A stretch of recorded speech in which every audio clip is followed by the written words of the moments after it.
Sound check, sound check, sound check. 1, 2.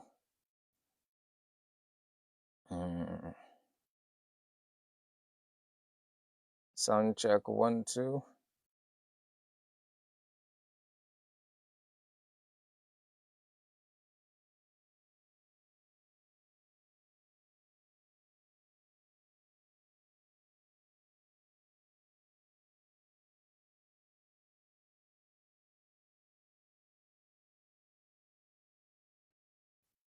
Yeah. We are starting very soon. Let me see now. I'll soon add my guests in a jiffy.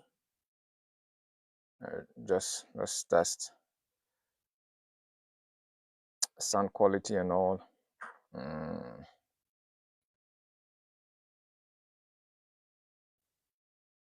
Okay.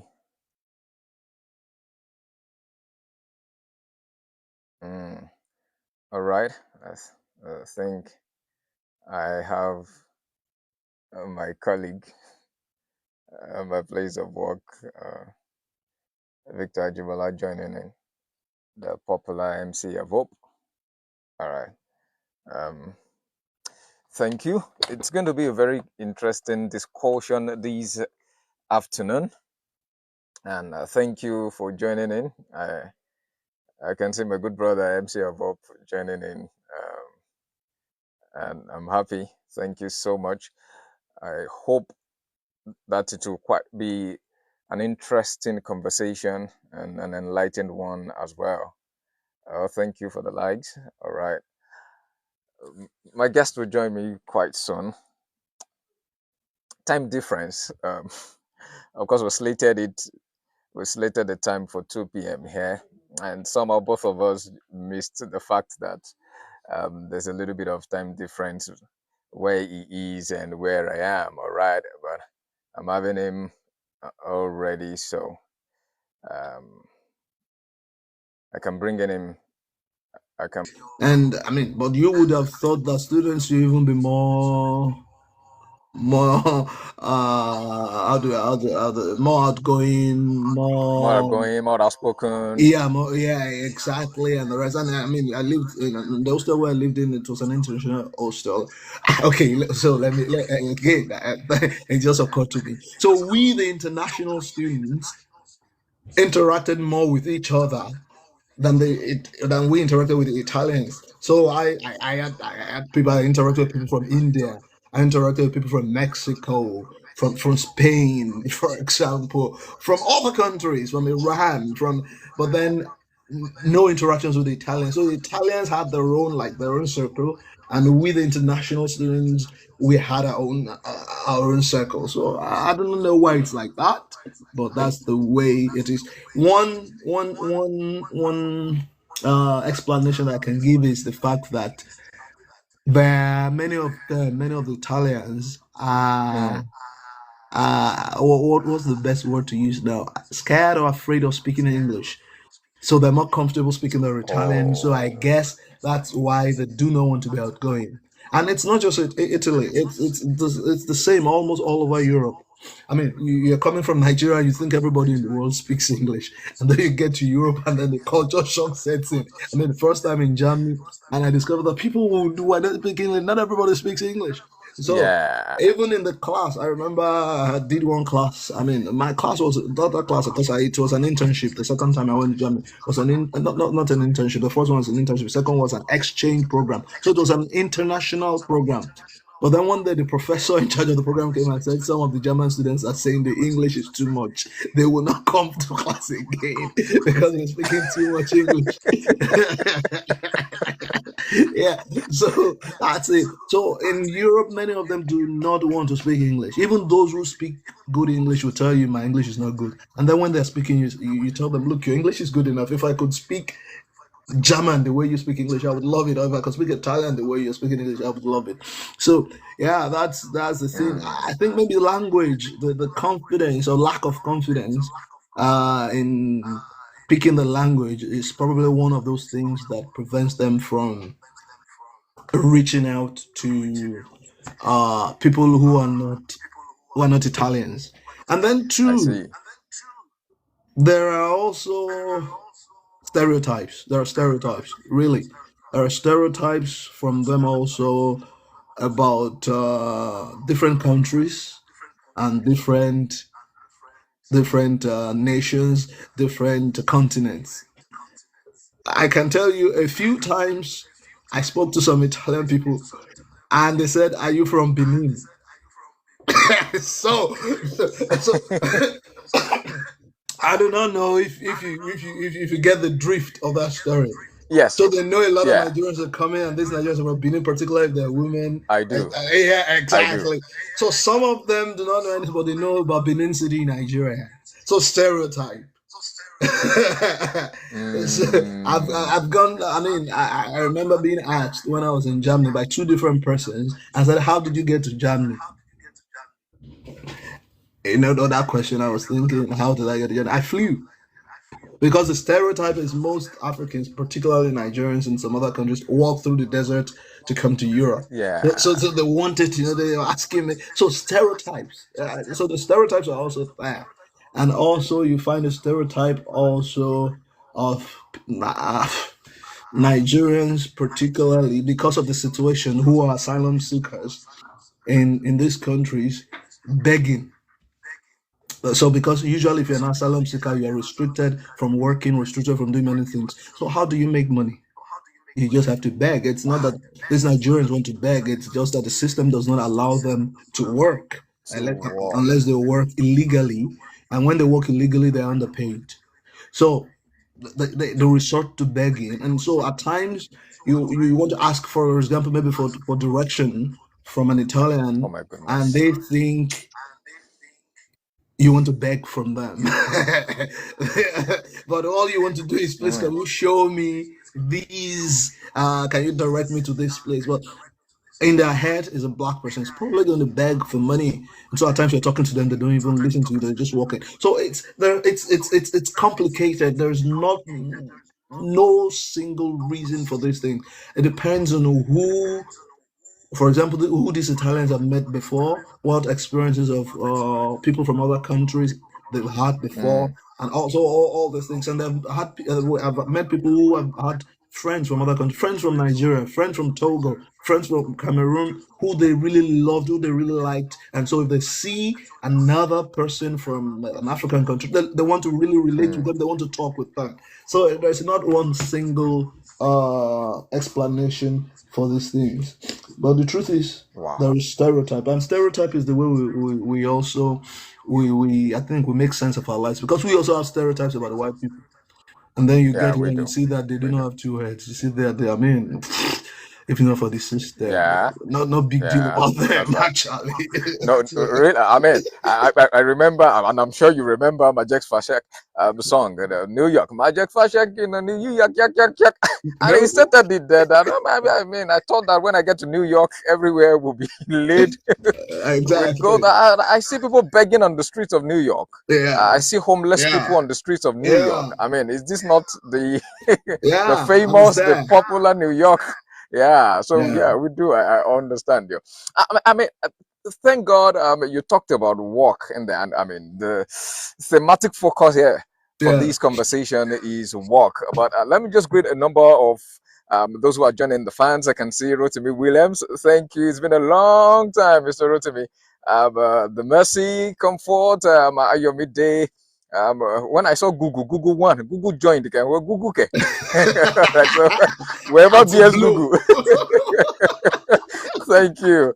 Olufela, thank you. Mr. Rotimi, I see your message. Thank you so much. MC Avop, thank you. Thank you. I'm my number one viewer. And of course, thank you for that badge. I appreciate you. Soki, Kasi Abdullah, Alex, thank you guys so much for joining in. Daniel Joshua, my namesake.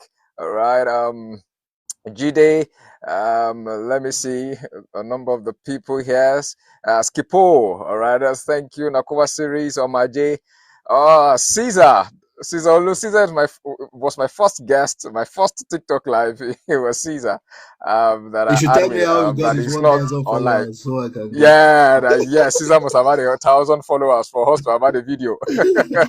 So amazing. So Caesar, before you joined, I was saying that I had a TikTok live with you, and I never thought that if you have another guest that doesn't have 1,000 followers, you cannot do visuals. I didn't know that. I thought I'd read as much as I could on going live on TikTok. All right. So, King Mandis, thank you. To Habuna, thank you. I mean, a lot of everyone online, I appreciate you. All right, now, good afternoon, everyone. Thank you for joining in today's conversation. And like I said, you know the theme already. And if you don't, what we're looking at is why Europe walks and Nigeria prays. And this is not an attack of faith, please. Myself and my guests are faith people. So there's not an attack of faith, but I know that these days it does look as though the situation we have come into a situation in Nigeria where you begin to resign to fate. And I mean, when you don't know what else to do, you think, okay, let's just pray about it. So this conversation is not an attack of faith; it's a question about outcomes. Europe, particularly Northern Europe. And my guests, I mean, just within the preamble, he had also mentioned Northern Europe, especially when he was talking about language and why people over there would love to speak their native language than speaking English. All right. So I've read a bit, and I know that Europe was shaped by Protestantism. All right. Um, More deeply Calvinism, really. And it's an expression of Christianity that emphasized discipline, time consciousness, delayed gratification, hard work, personal responsibility over laziness. You get it? And Max Weber famously argued that this Protestant work ethic helped fuel capitalism, productivity, and prosperity in Europe. And if I may say, in some other countries like the United States of America. And for Nigeria here, I mean, we're one of the most religious countries in the world. We pray loudly, frequently, and passionately. You know, churches and mosques are full, yet our institutions are weak. Productivity seems to be quite low, and prosperity is elusive for many. So much that a number of Nigerians now moving abroad that we now have to coin the word japa for moving abroad. And it's not today that Nigerians have been moving abroad. Since I grew up to understand my right from my left, I know, I mean, I've had people, friends, family friends, uncles who were abroad, especially the UK. And but it wasn't as how do I put it now? That concept wasn't as popular as it has been in the past 5 years, you know, or at least in the past 1 decade. It's as if everyone's just, you know, leaving. So let's get to talk about this today. And my guest this afternoon is just perfect for this. He's a university lecturer in the United Kingdom, Dr. Darasim Yoshori. So I officially welcome you now, Dr. Shori. All right. Thank you for joining us. Now, let's talk about this. While you were here, I know you're passionate about governance. Times that we would argue. While I started, you know, officially broadcast work when in back then in Nigeria in Ife. Let me be specific. All right. And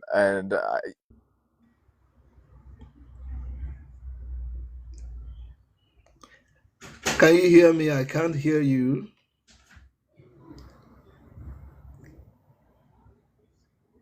I can't hear you. I hope you have not muted yourself. I cannot hear you. No, I can see you. I can see your face, but I cannot hear you.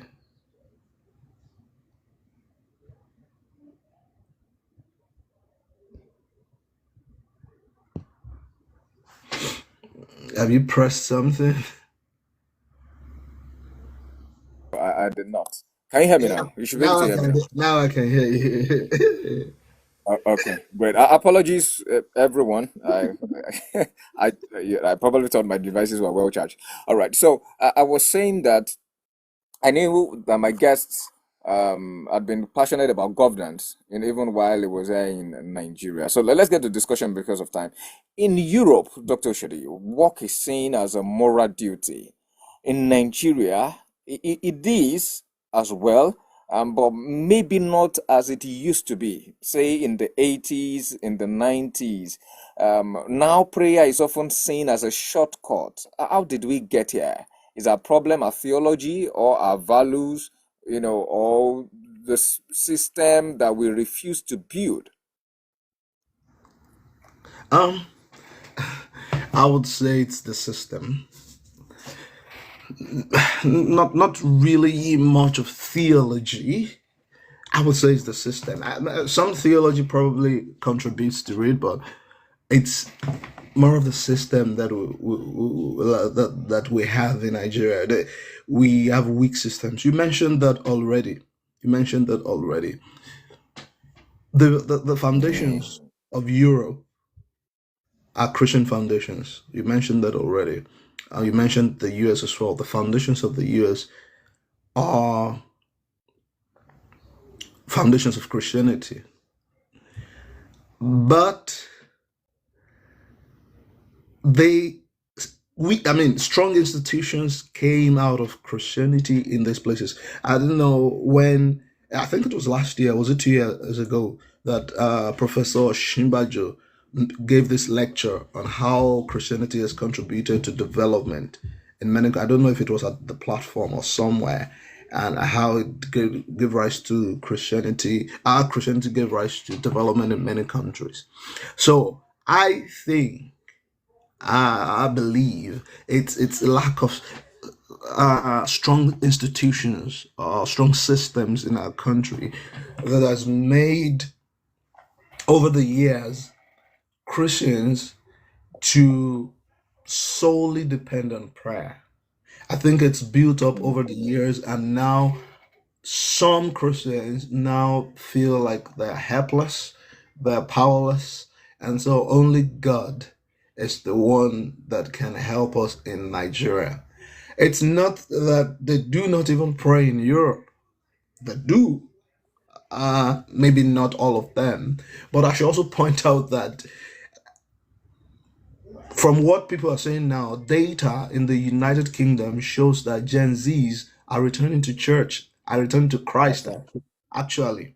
Because now the departed for many years, but now they're not seeing that life is much more than making money. They're not seeing that many of for them there is a lot of hopelessness, a lot of meaningless to their lives. So in the search of meaning, they're coming back to church. And I mean, when people say they don't pray in Europe and the rest, I do not know what they mean because I go to an international church.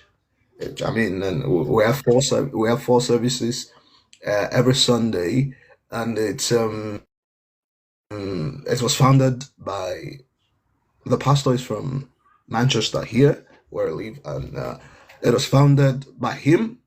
So it's not like a Nigerian church that people come. It's an international church. We have different people. We have about 100 nationalities in the church for different countries, and on average on a Sunday, because we have four services, we have about 3,000 people coming to church on a Sunday. So this is in the UK, and I can tell you a prayer in the church every single day of the week. No, okay, apart from maybe Saturday, the church prayer. So they pray, but they Mm, pray and then they go out and work. While the system in Nigeria has made it so much that people want to work, but where is the work? And people who are fortunate to get the work, particularly in Nigeria, in the civil service, and it's the lack of system. I mean, we practically do nothing in the civil service in Nigeria. I mean, I'm sorry to whoever mm, might be listening to me. You know, I used to work in a public parastatal as well, yeah. and we can come to work at times from morning to night, and then we barely do anything. That was the situation, and that's the thing with Nigeria. I think the major problem when it comes to work ethics in Nigeria is the public institution, these civil service organizations. If you have Mm, 10 persons in a department, maybe one or two persons are the one really working. All the others do not work. So you have something about time management, for example, lateness. People will come late to work Mm. Mm. and want to go back home early. And yet the salary will be paid. Nothing really happens. But in most places in Europe, you're not at work and there are no good explanations for why you're not at work. Your salary for that period that you have not been there will be deducted. It's simple as that. And they will In fact, deduct it. I'm itching to ask. I'm itching to ask Dr. Shodi that why do Europeans treat time like money? I mean, it's so important. You clock in, you clock out, and all of that. Why is Yeah. it that quite important? I mean, I don't think it's rocket science because it's believed that the way you use time will determine the results you get. So you cannot, you have to be productive all the time. If it's your work time, you have to be productive. And break time, for example, as your break is your break. So for them, if you're on break, you're on break. Do anything with your break. But as soon Mm. as your break is over, whatever break you have, if it's a small break, some of them take 5 minutes break to go and smoke, and your lunch break or something. You can do whatever you want. But as soon as that, and it has a time, a set time.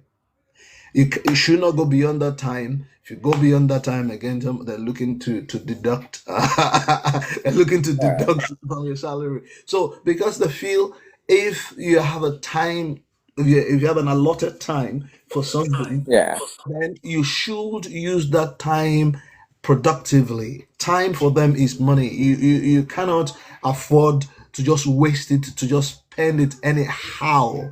So that's the thing, and I think it's something that even the Bible says we should redeem the time. I mean, it's something that we all know that time is money, but we treat it anyhow in Nigeria.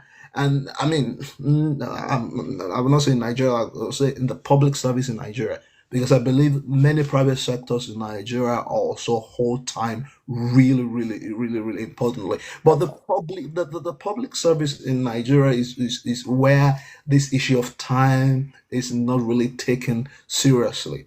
But again, to maybe to add that at times you even find some of them also blame their own public service. And the same people in the public service also, maybe in Italy or in the UK, that they also Mhm. they don't do many things. You have too many people, but I mean, not like our own. So even in every society, people complain about public service because it looks like there is more security in public service almost in every country than in private sector.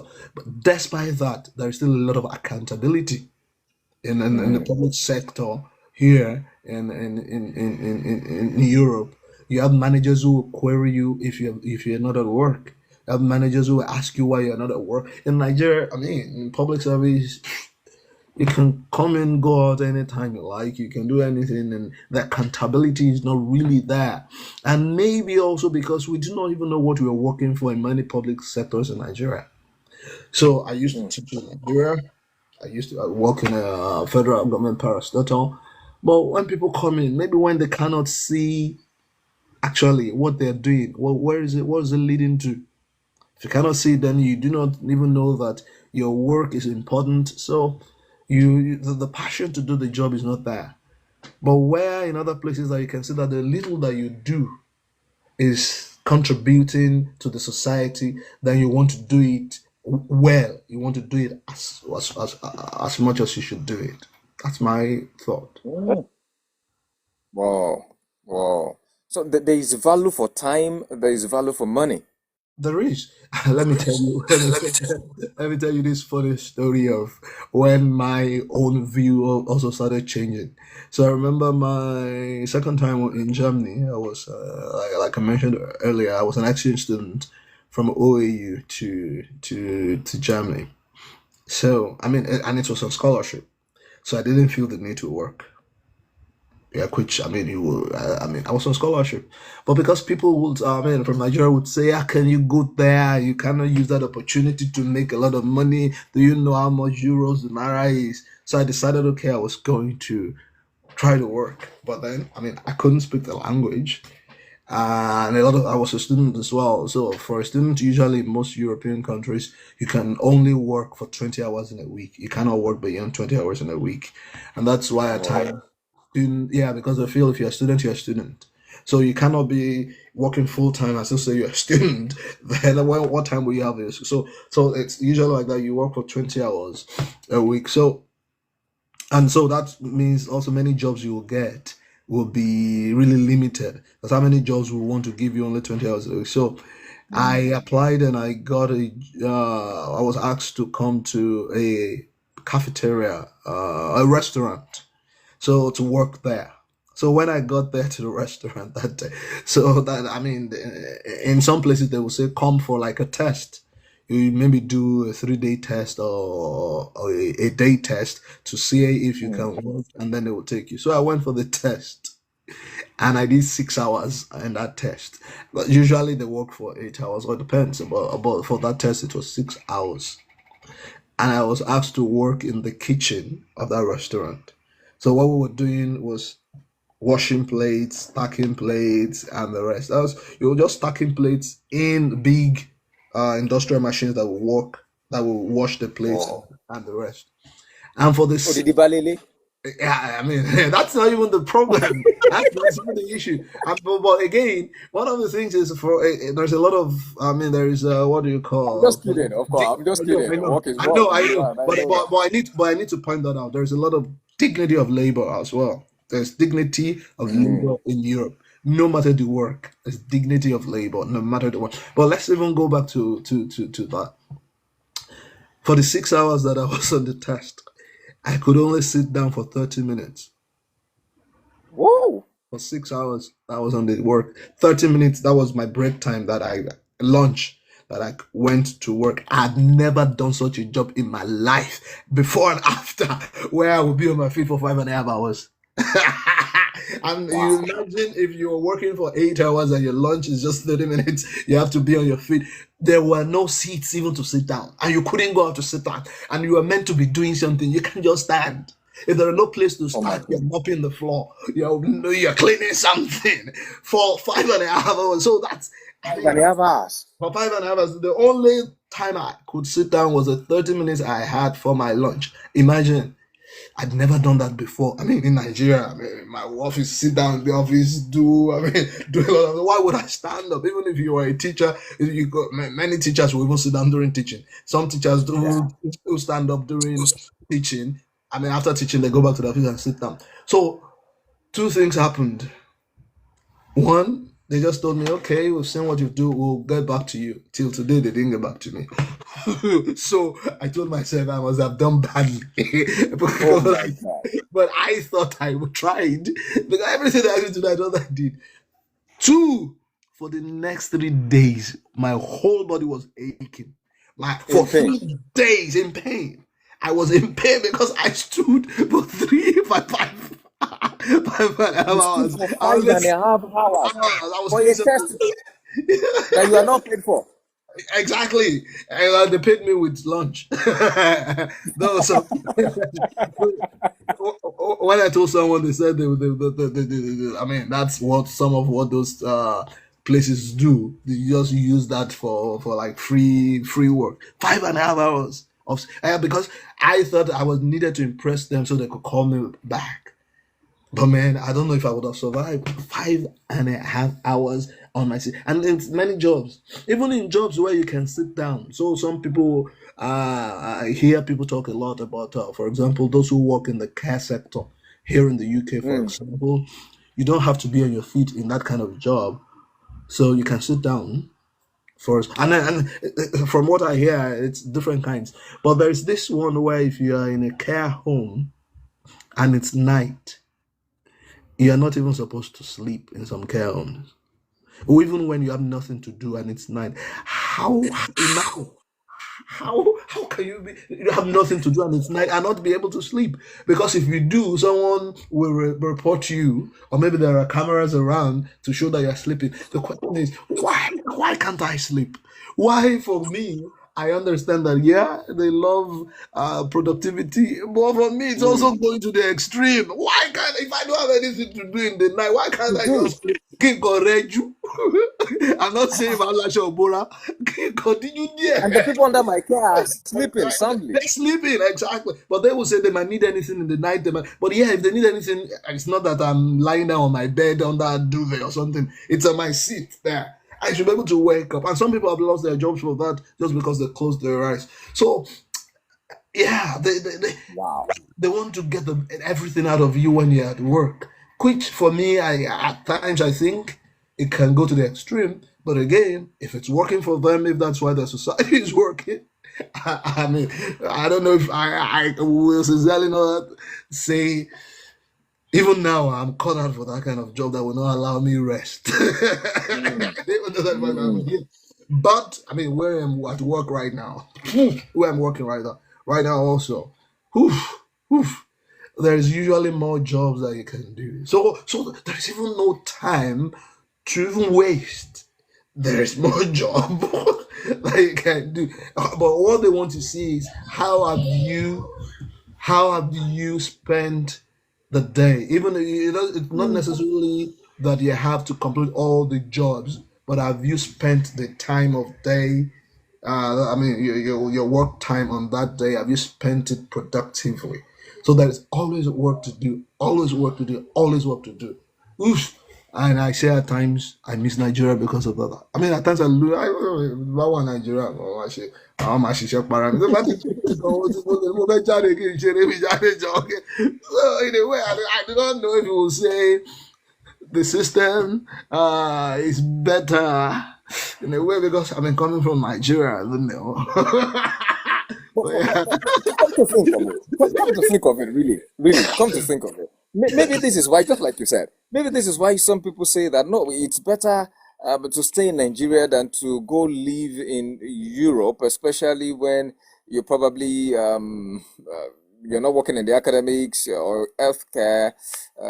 If you're going to go do some sub-skilled or job over there. But if you're to do it just a position, I mean, do you think that's a justifiable position? Why not? Why? Ṣé àwa ayé wa kú ni? Àwa ayé wa kú ni. I mean, if anybody says that, I will not, for the life of me, condemn such a person.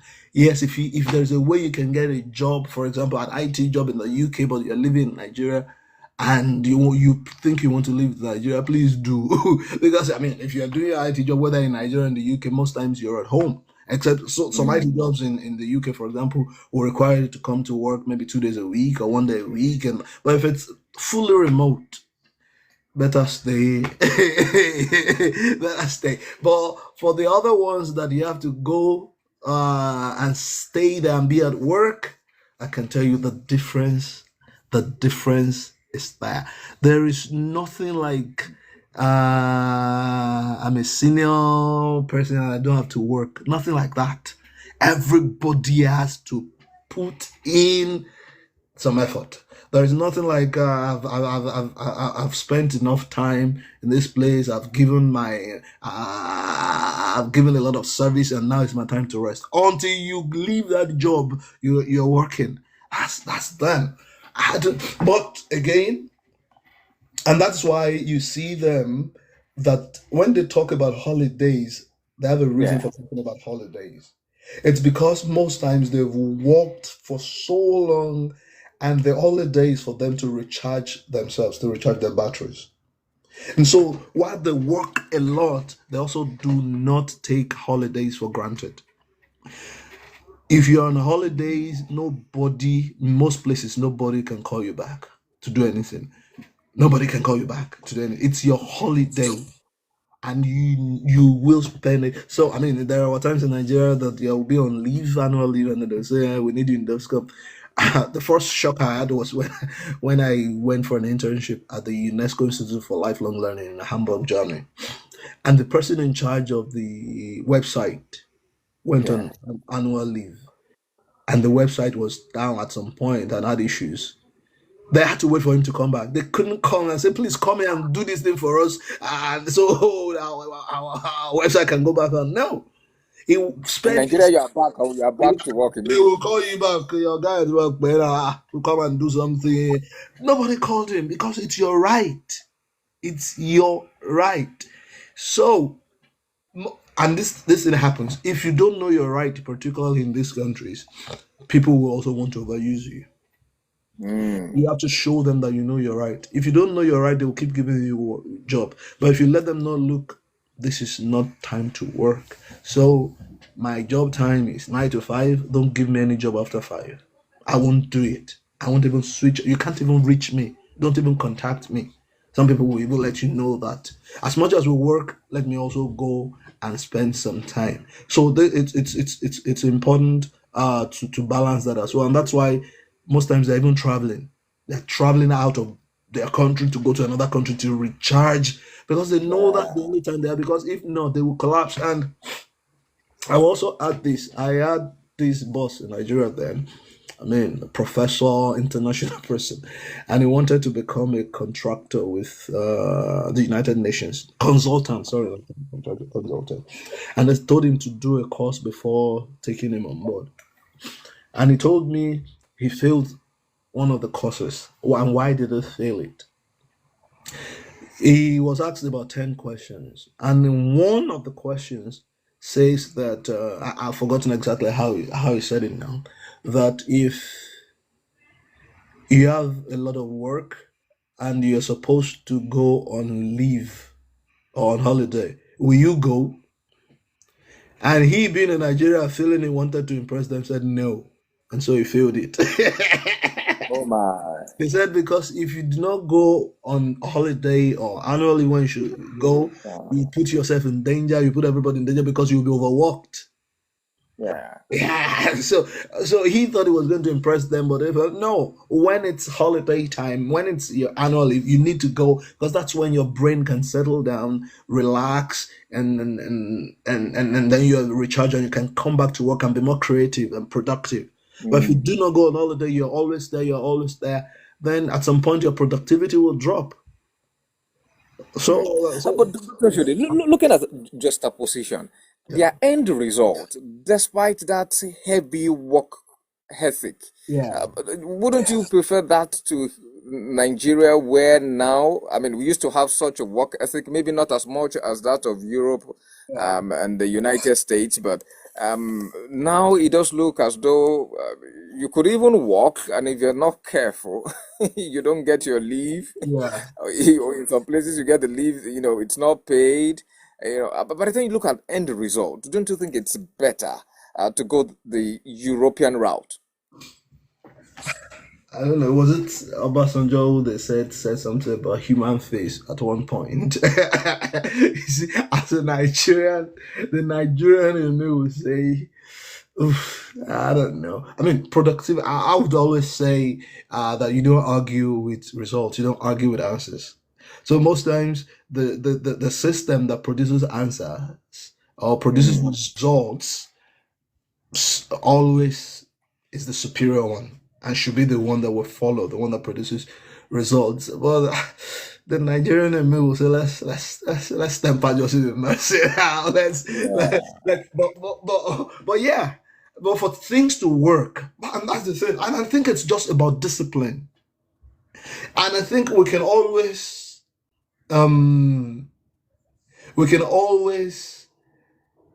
how what the word is escaping me now. We can always adapt. I forgot the particular word I'm looking for. Okay. Yes, we If can if if always we if we're to adapt, I yeah, think ours might be a system with human face then. exactly. That's what I'm saying. While we are still disciplined with the use of time, but we can still because at times they can be so unbending. Mm. Because the rule says you should do this, then we should do it. So for them, you just stick to it. You have to do it. That's what the rule tells us to do. Then we have to do it, and we have to stick to it. But what if we are disciplined with time, we're disciplined with productivity, but when we need to make allowances. We should make allowances. The thing I think our current system in Nigeria is when when an allowance is made for one person, everyone wants to take advantage of that allowance. Yeah. That's different. That's the different. What's different between the system there and ours. We in Nigeria we always give people allowance, which I believe is good. We're human beings. They really do not give allowances like that. Maybe except it's an extreme situation. They just feel the rule says this, then we should follow it like that. But at times you're looking like, let's if we still give this allowance, things would not spoil. But no, they want to do it. But in Nigeria, when we give the allowance, everybody, oh, there's an allowance. Let's keep using the allowance, and then would not do what we're supposed to do. So I think every system will still need some adjustment. No matter what. Let me tell you. Let me do. I don't know if this is a good example, but in the civil service in the UK, I have not worked in the civil service, but I know people who have worked in the civil service. If you're sick and you're not able to go to work, and you take a day off, if you take a day off, it's seen as you have taken. I'm talking about sick leave now. It's seen as one sick leave in the work year. One day off, one sick leave. If you are sick and you take 3 months off, it's seen as one sick leave in the whole year. That's in the civil service, not everywhere. I need to do it like that. If you take six, if you say if you, I mean, your doctor agrees with you, because usually you have to go to the doctor for you to be able to take that. The first part is usually called self something. I've forgotten what it's called now, where you can take 7 days off because you're sick. If you take 6 months off for that because of that illness, it's seen as one sick leave in a year. So if I take one day off, one sick leave. If I take 2 months off, one sick leave in a year. If I take 6 months off, one sick leave in a year. If you're a Nigerian, what will you do? Why would I need to take one day off when I know that if I take 3 months off or 6 months, it's still counted as one? And the reason I'm saying is, for example, in the civil service, so if you are off 3 times for sick leave, I'm talking about time now. I'm not talking about period, length, duration. I'm just talking about the times. So if let's say in January you said you were sick and you couldn't come to work and you took a sick leave, which is called a sick off or sick leave, just one day in January, maybe one day in June, and then maybe one day in December or in November, it's seen as 3 times. You have done it 3 times a year. They will call you for a meeting to ask if you are fit for work because you have taken 3 sick leaves in a year, which is one day. But imagine if I take 6 months off just once at one go, it's counted as one. So I've been off for 6 months. You've done 6 months without adding to, Anything.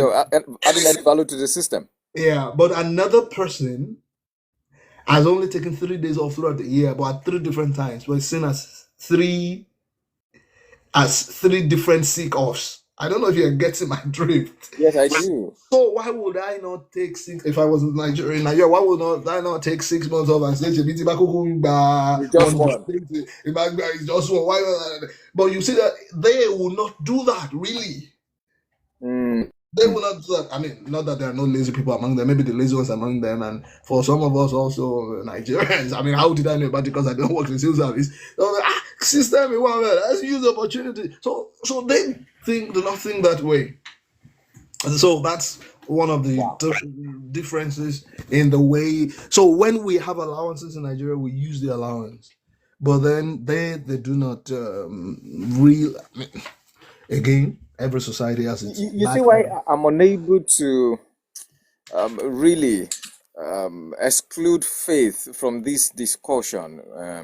And meanwhile, Mopopola Obalolu, thank you for joining. Moke, thank you for joining. Vision, thank you. Christina Living, thank you. Flying Colors, my sister Bliss Angel, IBK, thank you for joining in. Right, Andrew, I'm Lack, Boy Alone, thank you all. Now, Dr. Shodi, like I stated in my introduction that European work ethic is influenced heavily by Calvinism, and it teaches a lifestyle, focused on hard work, on frugality, and reinvestment of wealth. Um, uh, I'm looking at it. Is it not the same flow of faith that we have that's transmuted and translated into Pentecostalism here in Nigeria? Why don't we have this same kind of work ethic, work, values here, and that will bring? I mean, look at you saying that people have an advantage, can take an advantage of the civil service over there, and some of them would not do that. Is it not the same faith that we have here? Why are we getting different results? Well, we have people here that would be in the civil service, end salary, and would not. Some of them would not even go, depending on where they work. Again, it's not simple because even these people, it's not even about their faith. I mean, these people are doing it. It's. I will address it in two parts. So the first thing is also to say that because also eh, that they have a welfare system. Well, if you do not work, if you're entitled to public funds, like if you're a citizen or Hmm. different levels, or if you're a particular level migrant, for example, if you're a permanent resident, for example, if you do not have a job, you have access to what's it called, unemployment allowance and the rest. Yes. And there are people who are among them who are even taking advantage of that among them who will not want to work, who are taking advantage of that. So there are people like that, and that's why at times they have shortages, and then they're looking for immigrants to come in and work. And work. So the system, when it comes to what do we call it? I've forgotten that. When it comes to benefits, Hmm. a good number of them take advantage of the benefit system. A good number of them, not the majority though, not the Yes, majority. and that's what I'm saying on the average. Yeah. Yeah. So maybe about 5% of the population takes advantage of the benefit system that not work, but the others they want to work because I mean that's for many people that's even where the identity comes from, working and knowing that it can, and they also the realization that look, you can depend on the benefit to eat, but you cannot be rich dependent on the benefit system. Right. You can just be comfortable. You can just get by, but you cannot really be comfortable. So that is there. That it's not that they also don't have people who take advantage of the system. They do, but it's not all. But the thing also is, for example, the government of the UK is thinking every single day to reduce as many people as on benefits. So that's the thing. There are people thinking all the time, how can we make our economy work? How can we do it? So that is that. Then when it comes to our Christianity in Nigeria, Yeah. I think the system, our lack of our bad governance, particularly, made Christians to be like that.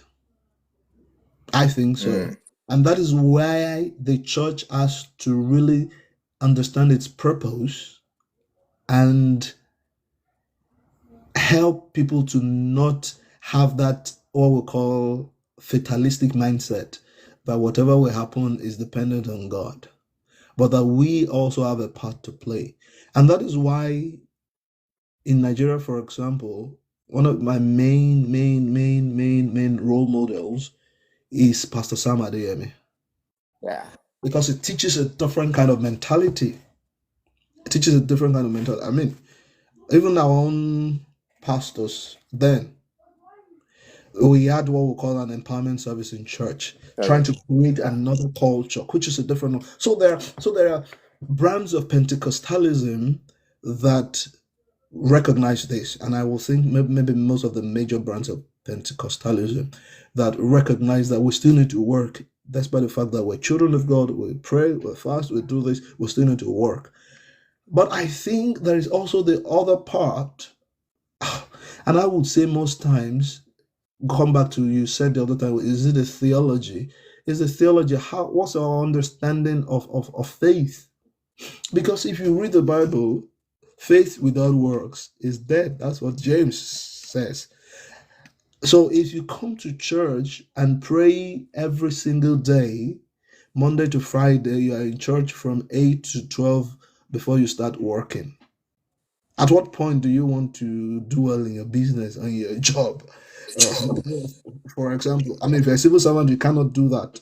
If, for example, if you're a civil staff servant and you say you want to go to church, you tell your boss at work, I want to go to church from 8 to 12 because we have a special program, and you do not want to use your leave to do that.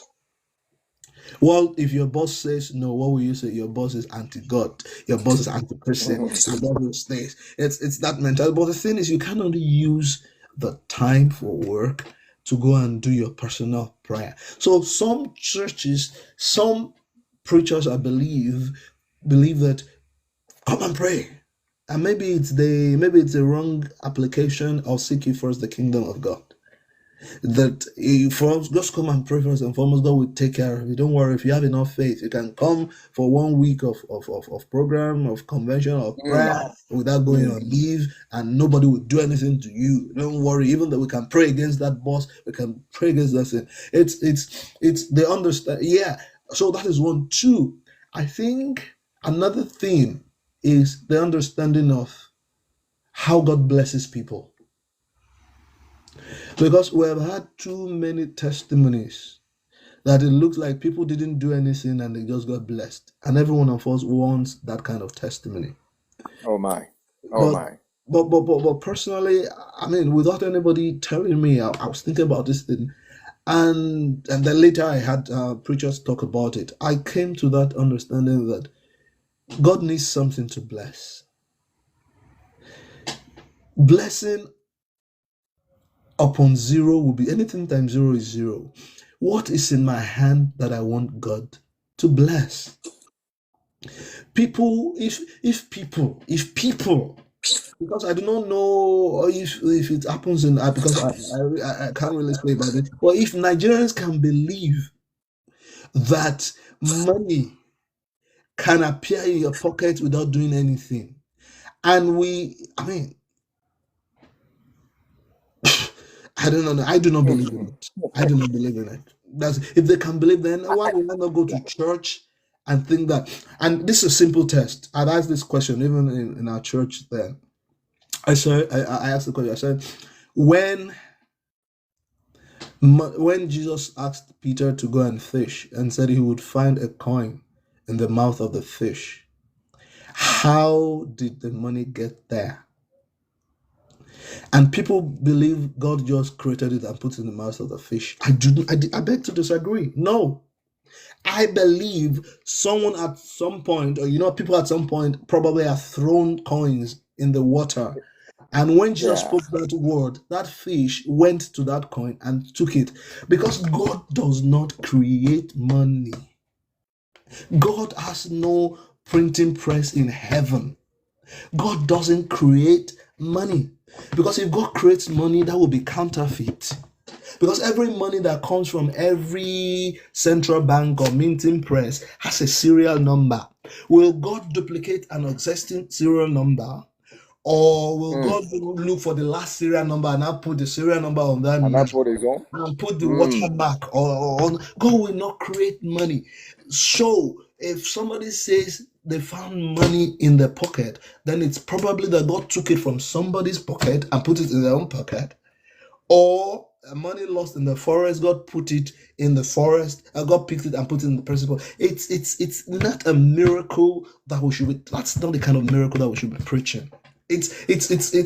I mean, for anyone who understands the Bible and good theology, that is not proper, and that's why you will not find that some of these testimonies, particularly in many churches where the pastors are sound biblically, you will not find it. So another question that people will now ask is, okay, if you say God didn't create that money in the matter, how did God create manna? How did God create the ravens? I mean, give ravens. That is in the purview of God. God is the one who created the animals. And because he's the one who created the animals, he can arrange for animals to be dyed and to be roasted and give to people. But God doesn't create money. Money is a human creation. It's not a God creation.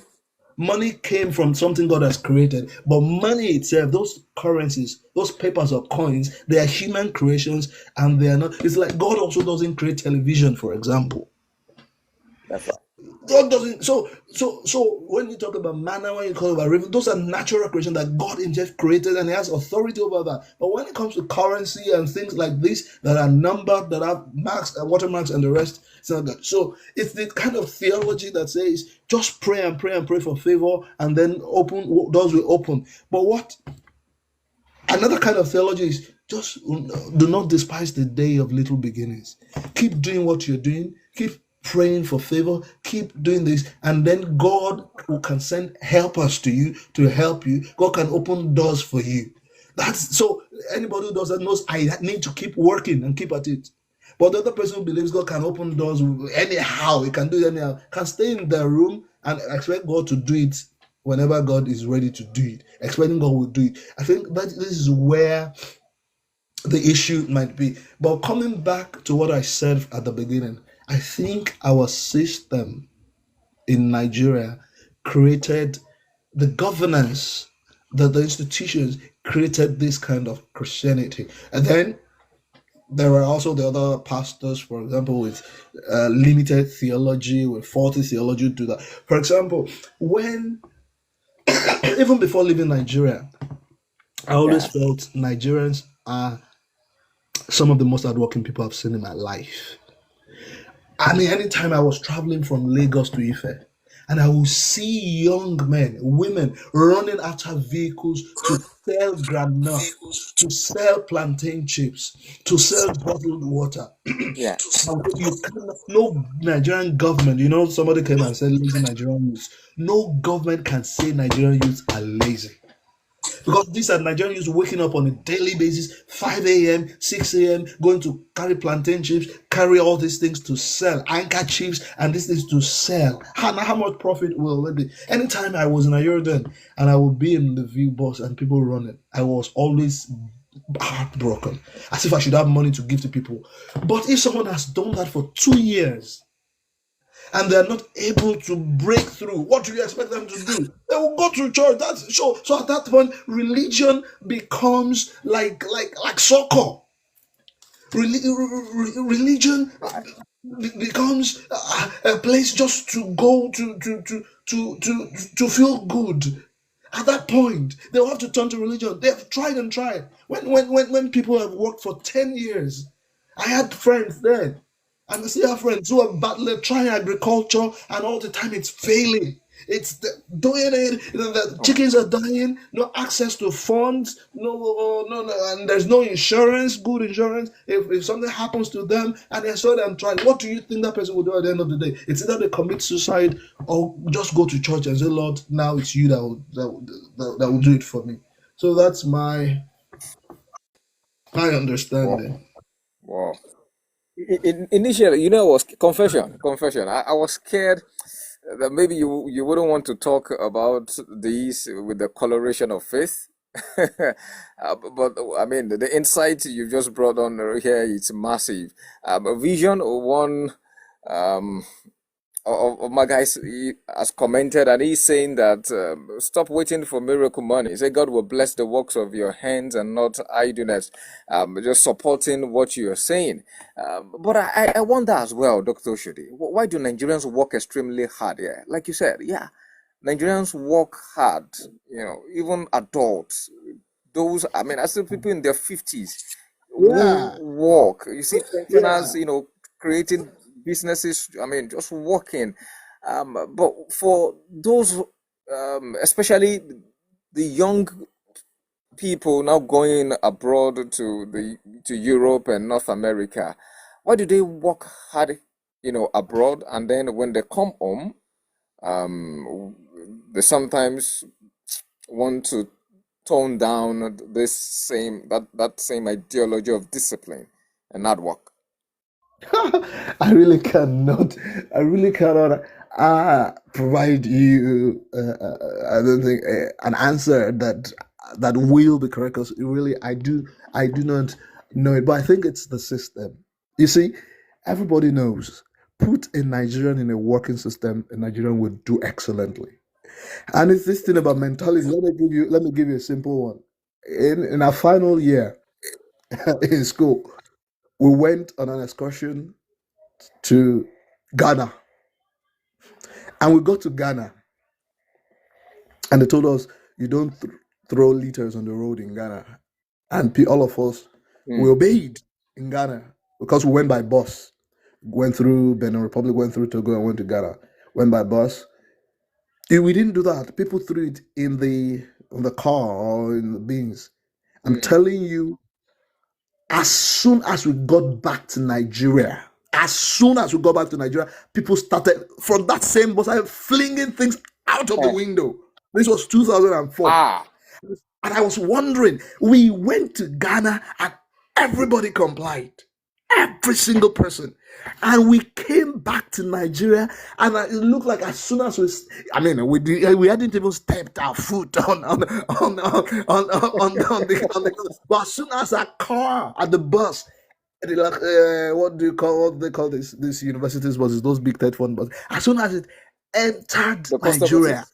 the constables, as soon as it entered Nigeria, people started flinging, and we wondered what happened because we knew we were back in that system where Mm. anything goes. So we Nigerians complied in Ghana, and came back to our own country and then doing it. It's the same thing. So the Nigerian goes to anywhere in Europe and it does so because he knows that's what they should do. And then he comes back to Nigeria and then says, "Oh, I'm back here in Nigeria again. Anything goes now. Let's do things." And the flip side Mm. of it is,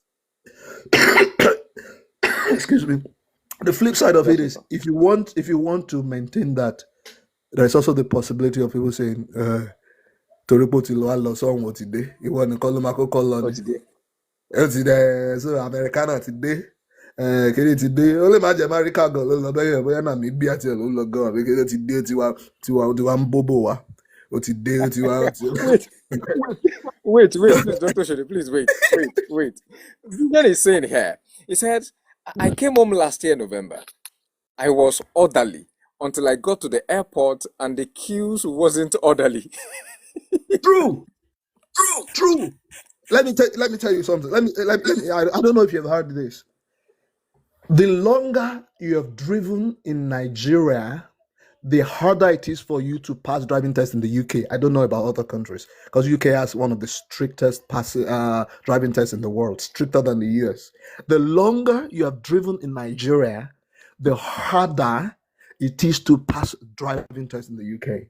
People have done it 7 times, 4 times, 15 times, and they have not passed. I have a colleague, an old man, who has told me he has done it 7 times, he has not passed it. The longer, because the way we drive in Nigeria, they think we want to kill ourselves, all of us. That's what they think over here. How can you be? And it's not just Nigeria. It's the same way in India. It's the same way in Pakistan as Yeah, well. In some of these countries, it's the same way. But the way they drive. So, but if you come back from the UK and you want to drive that same way in Nigeria, people will tell you, get out of the road. You want to obey traffic light, you want to yeah, do this. It is. So you cannot drive the same. So when you come back to Nigeria, you have to recalibrate. Oh, nígbà fún wa gbé wọ́, kò sí gbé wọ́ lọ́dọ̀ wọn. You see, you can't. But because if you're trying to wait, but you cannot do it. I'm telling you, today I just saw a video on Instagram. Maybe I'll send it to you later. There's no way I can explain it properly. A Nigerian who was driving was reversing where he was not supposed to reverse. And the policeman was saying, "What? Go, go, go." And then the policeman stopped him and discovered the guy didn't even have a license. I'll send you the video after our talk. You see, here you will drive gently, you will drive normally. It's not that, the law is there. So and the law catches everybody. Nigerian and non-Nigerians are like the law still catches people. Because but the thing is, if you have many driving offenses, you can lose your license. It's mm, point based. It's point based. If you do this error, maybe it's about 2 points, -2 points, or -4 points, or -6 points, depending on the gravity. And if you have 12 points, then you have to go for your another theory test, another practical to show that not that you can't drive, but you've offended, and you can be banned from driving for 5 years, for 3 years, for depending on what your offense oh, is. Yes. So it's not that they don't have offenders; they do.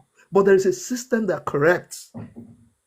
There's a system that corrects. But in Nigeria, if you want to say, now I've lived in the UK for 50 years, I want to come and drive in Nigeria, you cannot do it because your head will just be turning on its own. It's just because you can't, you just can't. So it's a system thing. Create a system. I will always say this, though I'm sorry to say this, but I regret supporting Buhari 2015. I supported Buhari. But the Mm. first like 3-5 months of Buhari coming in 2015, things seemed to want to work in Nigeria. But all of a sudden, when Nigerians felt, oh, that's not the Buhari day of the 1980s, this is a different Buhari, things reverted back. If Nigerians sense in the leadership that something is changing, they will follow. They will follow. Why do things work in some places? I've never worked in Canaan land, but I'm told things work very well in Canaan land. Why do things work in Babcock? Why do they work at Afe Babalola University? Why do we have Mm. churches of excellence like Daystar, like Covenant Nation? Why? Because the system is already there, and if you cannot work in the system, you get out. Nigerians will tell you, "Ti wọ́n ti pọ̀jù ní Covenant. Ó ti pọ̀jù, we get ṣe ń Mm. bẹ̀. Ó ti pọ̀jù. Like a lot of lecturers máa fi jókòó sí office. But that's why it's working. That's why they're producing those students. That's why there's now private universities are beginning to overtake public universities in Nigeria in terms of products, in terms of the things they're doing. So the system, Yeah. so it still boils down to lack of governance. What the church should have done is to stay in its position, all of us as believers, not just church, as light and salt of the world. But we are allowing the system to even take away our saltiness and away our light. Mm. If the government is not really helping, church should be a place of hope. I do not take that out, and I argue with people anywhere in the world. Church, without the church in Nigeria, Nigeria will be worse than what it is. But what are we teaching in church? Are we really teaching people well? I mean, the book of Proverbs, for example, every church in Nigeria maybe should just teach Proverbs once a year. Just teach Proverbs. We'll learn a lot of things in Proverbs. What are we really teaching apart from the praying? Because, and this is the thing with theology, and I do not know how to say it because I'm not an authority.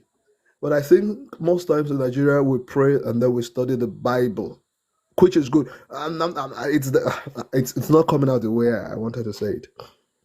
We pray, and then spend a few moments studying the Bible. But I would think it should be the other way around. Let's study the Bible so well so that our prayers will be Mm. biblical, so that our prayers will be based on the We, Bible. we can Definitely, have a mindset shift. yeah. The time we should spend more time studying the Bible than praying. Then our prayers will be aligned with the will of God. Then we'll know many things that we should not even pray about. I was watching Wolfbeck. I mean, I've been following Wolfbeck for throughout this time, though today I've For not been able days. to listen to Yeah. it. And one of the preachers was saying, I think that person from Kenya, was it no from Uganda, Lubega, Apostle Grace Lubega was saying, Yeah. many times we Christians we pray for things that were already there. We're already there. I was using the example of a software. We already have it in us. We're just praying for the things. Let's know what the Bible says before praying. What prayer can I pray and what prayer can I not pray? I mean, people still pray some prayers, and you're wondering what kind of prayer are we praying? What kind of Iṣẹ́ prayer kékeré owó ńlá. are we praying? Oh, iṣẹ́ kékeré owó ńlá, which is you do the iṣẹ́ náà máa wò pé iṣẹ́ kékeré Ọlọ́run ló máa fi kíní sí. But don't the mindset should not be jẹ́ kí n ṣe iṣẹ́ kékeré owó ńlá. The mindset is iṣẹ́ kékeré ni iṣẹ́, but máa ṣe taratara, máa ṣe tọkàntọkàn. Olúwa máa dẹ̀ máa gbàdúrà kó Olúwa fún. It's not that iṣẹ́ kékeré ni mo fẹ́ ṣe jọ. So all Mm. these are some of the things that for me I think we need to. And there are churches that are doing, like I said, I've mentioned Pastor Sam Adeyemi, I've mentioned Pojo Imari, I've mentioned our own church and Grace of Miracle in Ife and the rest. But if we do not have these churches we do not have many of them, it's not going to really have an effect because we need again the multiplier effect. So it's important. It's a serious discussion, the doctor should, because iṣẹ́ kékeré owó ńlá, iṣẹ́ kékeré owó ńlá since the mid 90s. Now, what we have is our young ones going into scam fraud. They tell you they're into Mm, IT, you know, mm, and it's Yahoo, what we call Yahoo Yahoo. Is that not Isha Kekere Wonla? You know, or mm. sometimes, I Yeah, mean, yeah, it some is. people that we even respect, that we respect that, I mean, sometimes you could almost want to bring them to a religious circle to teach you about finance, only to realize that they Yeah, have EFCC case 5 years later, yeah, that they've been yeah. defrauding people here and there. And I mean, one more question. let I have messages here that I need to take. Some of them, and really in support of your position, and I'll take them quickly. I have messages from Vision, who he dropped some messages concerning his own experience about driving tests, abroad. But I have one more question for you because of time. If Nigeria had European level or North American level enforcement today, who would resist most? Or okay, let me say what sector, of government would civil change service first? straight away. Civil service is what needs to be changed. The civil service in Nigeria is not. I say this with respect. I used to work. I mean, in the public service in Nigeria. The civil service is. I do sincerely. I mean, I do not want to speak with any form of disrespect in any way. The civil service is still. I think the Nigerian civil service is still the Nigerian. Is this the largest? Is still the largest employer of labor in Nigeria, which is Mm. good because without it, there would have been bigger unemployment. But Or maybe we'll have figured out how to help the private sector thrive better. maybe that's Maybe. another. Sincerely, maybe the over reliance will not be that because the civil service. The truth is, some ministries are doing their work. But it depends on who is the permanent secretary, who is the director. And usually, when there's a change of hands and another person comes in, everything just goes downhill. That's the problem. And at times, they can Mm. even kill you. They can kill you. I mean, Yeah. when I say kill you, they can kill you with poison, with juju, with anything. If they feel you are stressing them, that you have just come in and they say, me, I've been in this ministry for 20 years. We didn't do it this way before now. Why are you now Yeah. introducing this thing and the rest? So all these things, it's so complicated. And that's why one thing with Nigerians is we know how to, and I think it's with all human beings. We look at the body language of the leader, the overall leader, whether it's a company of the CEO, if it's a university of the vice chancellor, it's a department of the HOD, if it's a faculty of the dean. We look at the body language. If we feel the body language of the superior person supports my boss, I respect my boss. I want to do what my boss says. But if I feel the body language of the person above my boss is like mine, it doesn't really think like my boss. I take it for granted. Then I want to let my boss know that look, you are on your own. I am not doing what I'm not doing that thing because I know that if it gets Mm. to the overall boss can even say, "Ah, ti pọ̀ jù ẹ fi àwọn arábí rẹ̀ náà tó bá láwọn ò ṣe fi wọ́n lẹ́yìn lọ ṣe." So yeah, so the civil service really needs to change because I know there are many companies in Nigeria, private institutions where excellence is the watchword, and I know there Yeah. are also factories where they're abusing Nigerian workers as well, particularly the Mm. European, the Asian ones, and the rest.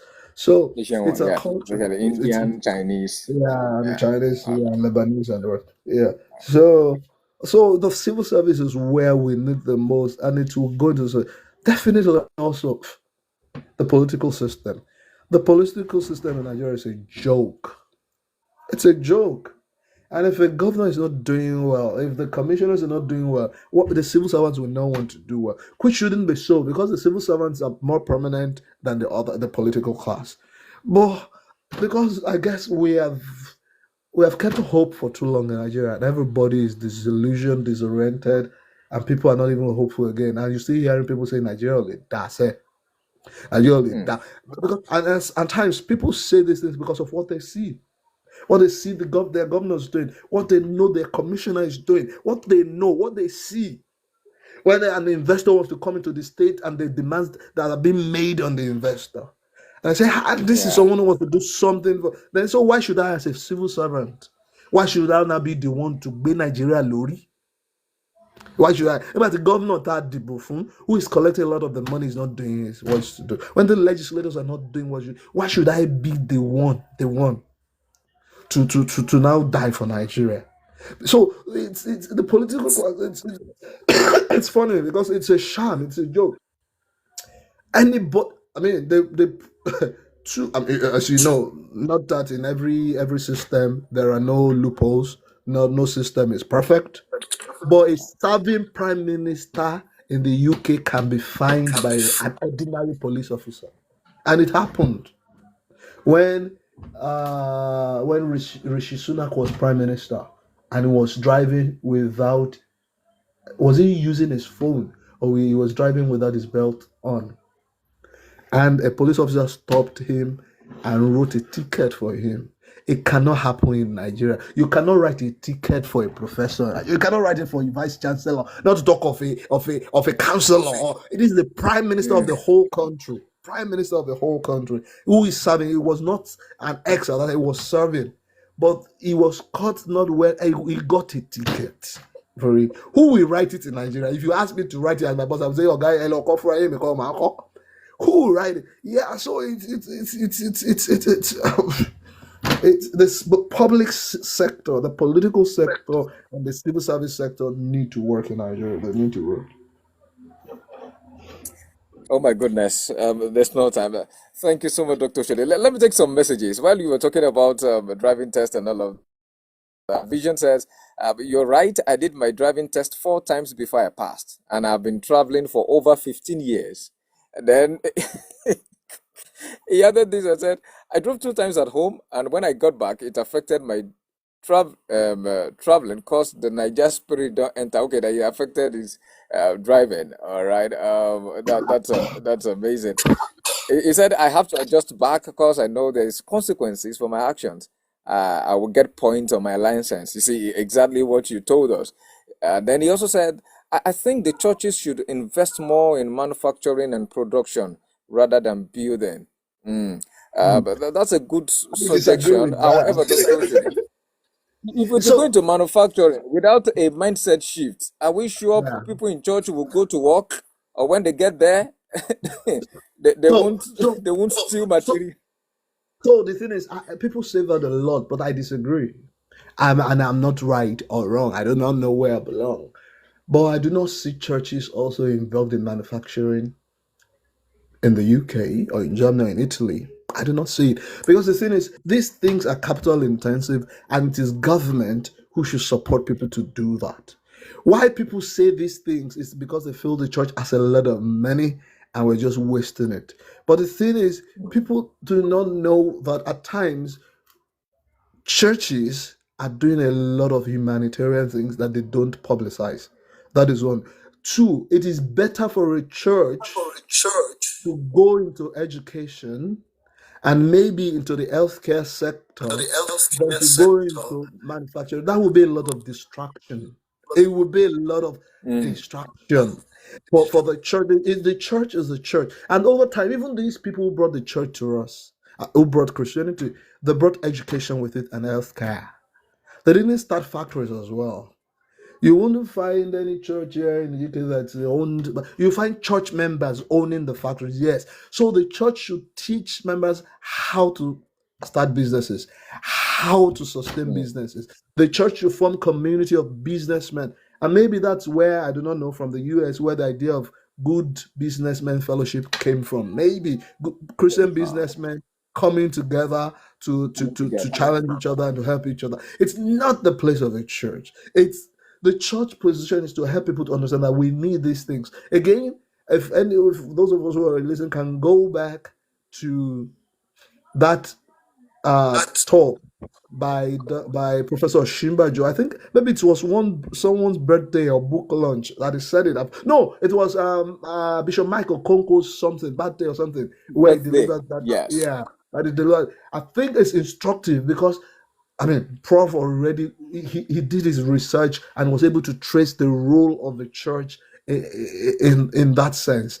Again, when you see if church goes into manufacturing, everybody will feel that whatever they produce should be cheap. They shouldn't make profit from it. And if you don't make profit from it, where will the money to sustain it come from? I'm not an economist, so I'm not qualified to talk about this area of manufacturing and the rest.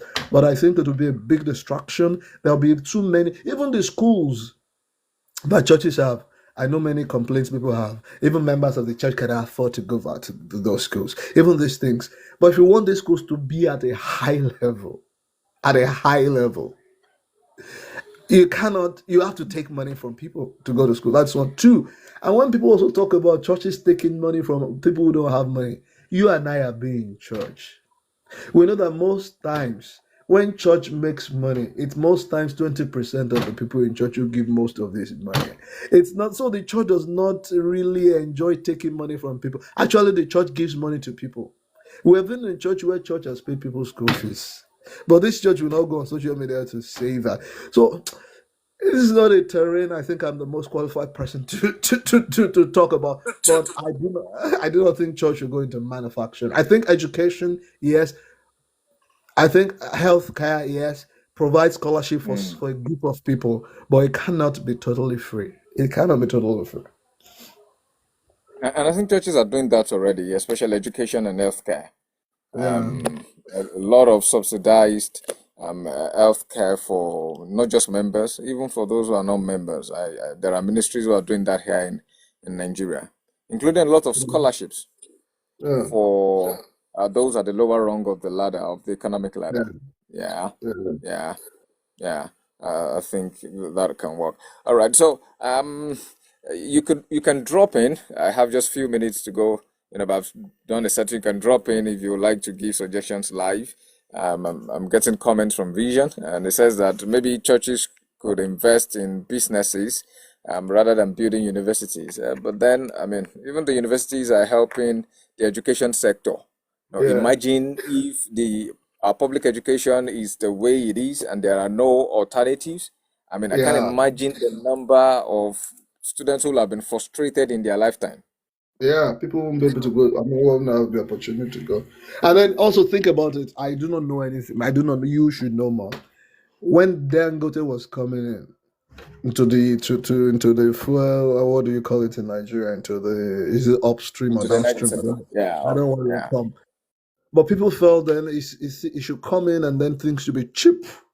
But he came in and he wanted to sell at international standards, and everybody was disappointed. It will be the same when churches come in. Everybody will have an expectation that it shouldn't be at the market price.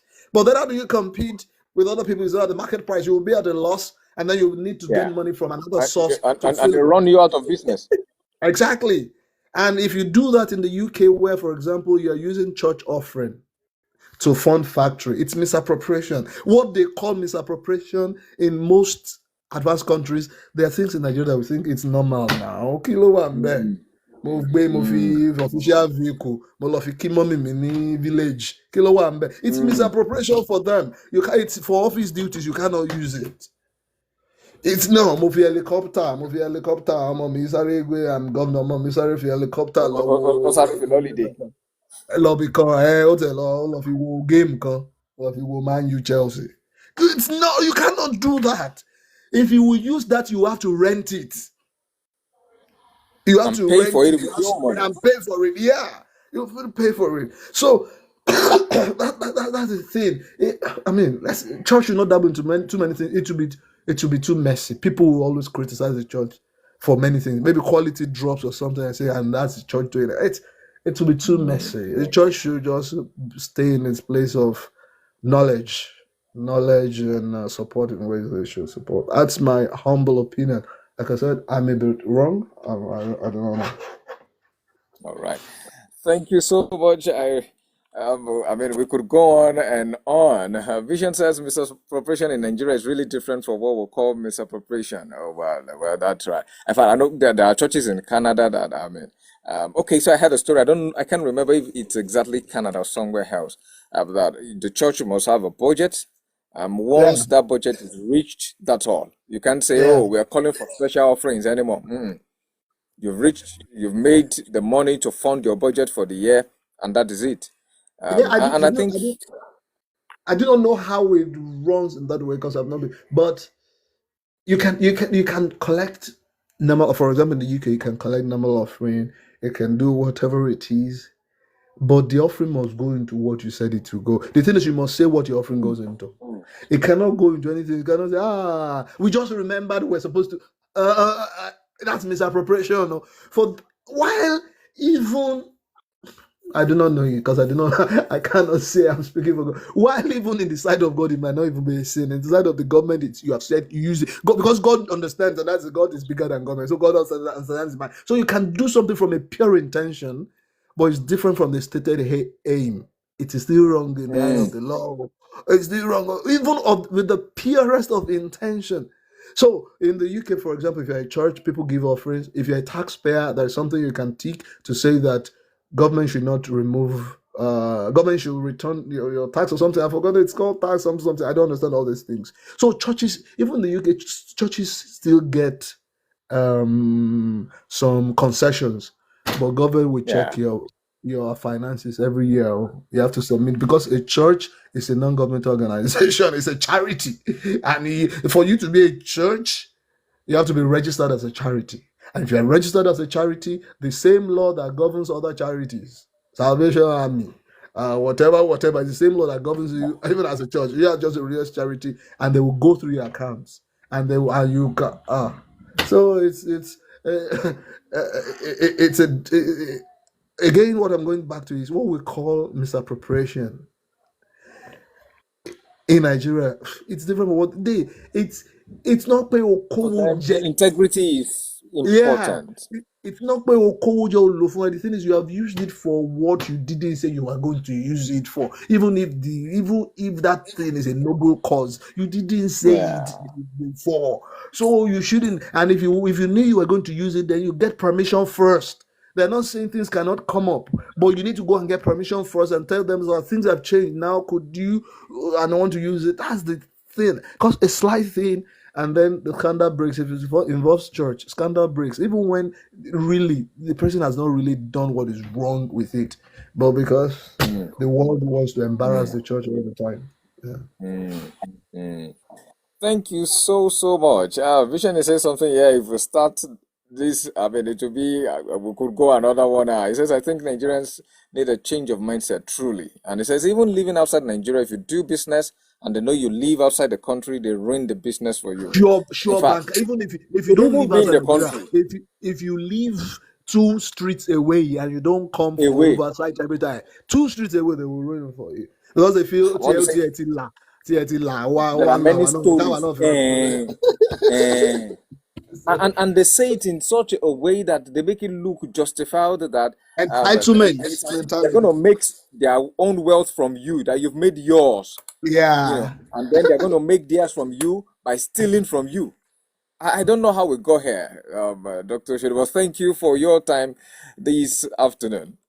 It's painful that my face couldn't come on. Tell your followers to follow me so next time To follow, please I follow can come Dr. on. I Shede can I can come on video. so that the next TikTok live I'll do with him, we can see his face. Yeah. All right. Thank Thank you you so so, much, so sir. much. Thank you so much, sir. Thank It's you been so a much. good time talking with you. To all my fans, to all our followers, I appreciate you. Vision, thank you for being active throughout the conversation. Ayo Idowu, thank you. Sibena, thank you. Several other people that I may not be able to mention right now. I thank you all. That's it for this time or this conversation.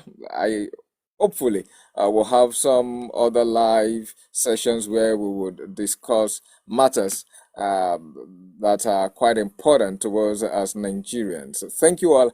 I'll see you some other time.